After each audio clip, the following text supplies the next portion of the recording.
کیا بابر اعظم کو واپسی کپتانی پر لانے کا فیصلہ درست ہوگا پاکستان کرکٹ بورڈ کا یا نہیں؟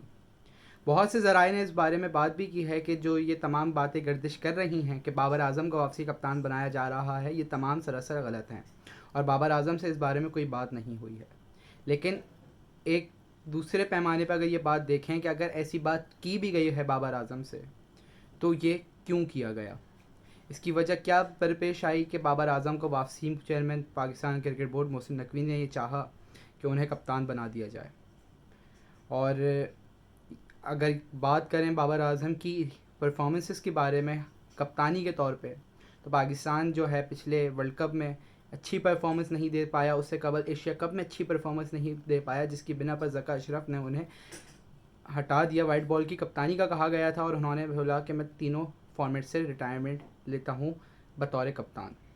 تو جس کی بنا پر آپ نے شاہین شاہ افریدی کو کپتان بنایا اور بہت سے لوگوں نے آپ پہ تنقید کی کہ آپ کو شاہین شاہ افریدی کو کپتان نہیں بنانا چاہیے تھا کیونکہ بہت زیادہ جلدی ہو گیا اور رضوان جو تھے ایک آئیڈیل کینڈیڈیٹ تھے. لیکن رضوان کی جو دوسری کرکٹ سے ہٹ کر کچھ چیزیں تھیں جن کی بنا پر ذکا اشرف نے انہیں کپتان مقرر نہیں کیا. لیکن اب واپسی بابر اعظم کو کپتان مقرر کرنا وہاب ریاض پہ سوالیہ نشان ہو جائے گا، کیونکہ وہاب ریاض جو ہیں پچھلے سابقہ سیٹ اپ کے اندر بھی موجود تھے جب بابر اعظم کو کپتانی سے ہٹایا گیا، اور اب بابر اعظم جو ہیں ان کو اگر کپتان بنایا جاتا ہے تو وہاب ریاض جو ہیں اس موجودہ سیٹ اپ کے اندر بھی موجود ہیں. جب اس وقت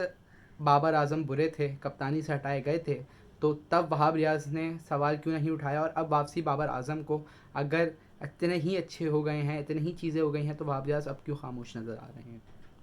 یہ بہت سارے سوالیہ نشان ہیں. لیکن دوسری طرف اگر ہم بات کریں تو عماد وسیم اور محمد عامر نے جس طریقے سے تنقید کی تھی بابر اعظم کی کپتانی کے اوپر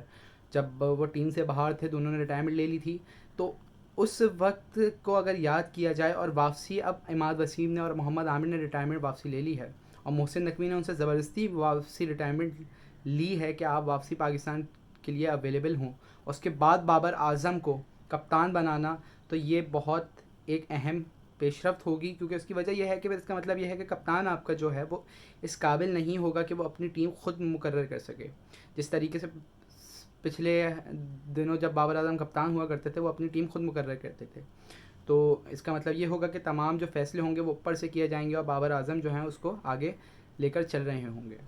تو اگر ہماری بات دیکھی جائے، فینس کی بات دیکھی جائے، تو یہی ہے کہ بابر اعظم اگر کپتان مقرر ہوتے ہیں تو انہیں کپتانی نہیں لینی چاہیے، کیونکہ وہ جس پائے کے بلے باز ہیں، جس طریقے کی پرفارمنس بلے سے دے سکتے ہیں، اس طریقے سے پاکستان میں کوئی بھی ان کے آگے پیچھے نظر نہیں آ رہا ہے.